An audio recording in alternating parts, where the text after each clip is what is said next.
15 مارچ سن 2025 کی صبح آج ہم بھارا کاؤ میں آئے ہیں، المصطفیٰ ٹرسٹ کا جو سینٹر ہے،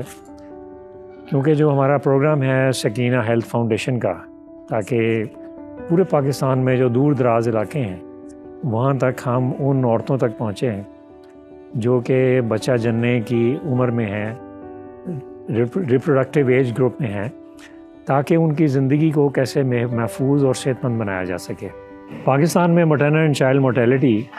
دنیا میں سب سے زیادہ تیسرے نمبر پر ہے۔ اسی طرح جو نومولود بچے ہیں، نیو نیٹ،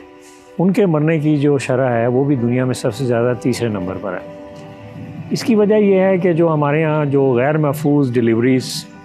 اور جو خاص طور پہ دور دراز علاقے ہیں، دیہات ہیں، جہاں پہ کوئی بنیادی صحت کی سہولتیں بھی موجود نہیں ہیں، وہاں پہ گھروں میں ڈیلیوریز ہوتی ہیں یا کلینکس میں ہوتی ہیں، وہ ان ہائیجینک یعنی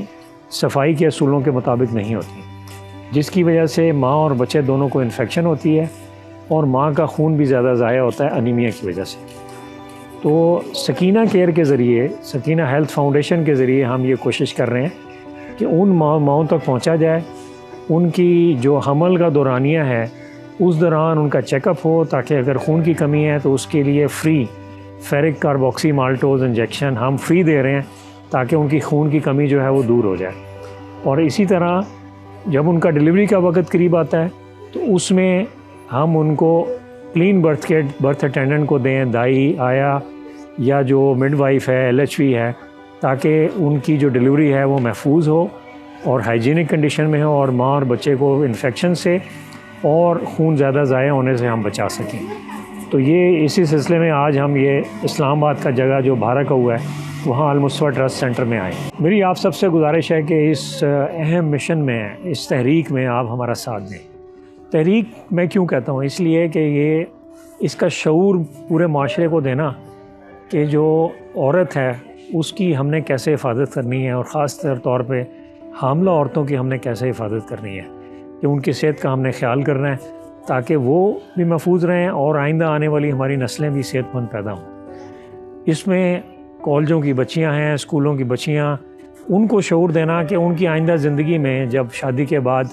یہ مقدس عمل جو بچہ جننے والا ہے اس کے لیے انہوں نے اپنے آپ کو کیسے تیار کرنا ہے، اور گھر کے اور معاشرے کی جو اور بچیاں، عورتیں ہیں، ان کو کیسے تیار کرنا ہے، کیا ان کو سپورٹ دینی ہے، کیسے ان کی مدد کرنی ہے، تاکہ یہ جو پریگنینسی، یہ حمل کا دورانی ہے، اس کو محفوظ بنائیں، اپنی جان کی بھی حفاظت کریں، عورت کی جان بھی بچ جائے اور بچے کی جان بھی بچ جائے، اور ایک صحت مند معاشرہ جو ہے تشکیل ہو۔ اور آخری بات سب سے اہم یہ ہے کہ عورتوں کو اس چیز پر قائل کرنا کہ ڈیلیوری کے فوراً بعد ماں بچے کو اپنا دودھ خود پلائے، کیونکہ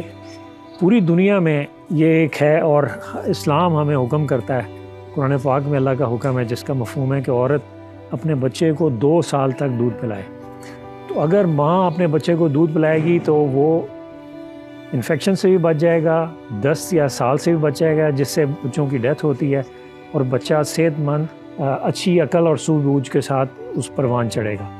دوسرا، پریگننسی کے بعد، ڈیلیوری کے بعد اگلے بچے کے درمیان وقفہ ہونا چاہیے، تاکہ ماں کی صحت ٹھیک ہو جائے، اگلا بچہ جننے کی اس میں جان پیدا ہو جائے،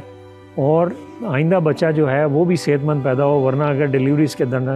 پریگننسی کے درمیان وقفہ کم ہوگا تو اگلا بچہ کمزور پیدا ہوگا، اور اس کے بھی مرنے کا چانس بڑھ جاتے ہیں۔ تو یہ بریسٹ فیڈنگ، ماں بچے کو اپنا دودھ پلائے اور بچوں کی پیدائش میں وقفہ دے، یہ انتہائی اہم ہے کہ یہ پیغام جو ہے ہم پورے معاشرے میں اور خاص طور پہ نوجوان بچیوں تک ہم پہنچائیں۔ شکریہ۔